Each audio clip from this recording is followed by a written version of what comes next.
ભાવનગર શહેર જિલ્લામાં સ્થાનિક સ્વરાજની સંસ્થાઓની ચૂંટણીનું રવિવારના રોજ મતદાન યોજાનાર હોય મતદાન પ્રક્રિયા સાથે સંકળાયેલા પોલિંગ સ્ટાફને જરૂરી સાહિત્ય સાથે મતદાન મથક પર જવા રવાના કરાયો હતો. ભાવનગર શહેર જિલ્લામાં સ્થાનિક સ્વરાજની સંસ્થાઓની ચૂંટણીનું રવિવારના રોજ મતદાન યોજાશે.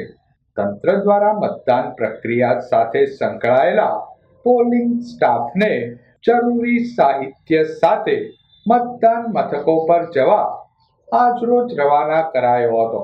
શહેરમાં ઊભા કરાયેલ ડિસ્પેચિંગ સેન્ટરો પરથી પોલિંગ સ્ટાફ જરૂરી સાહિત્ય સાથે મતદાન મથકો પર જવા રવાના થયો હતો.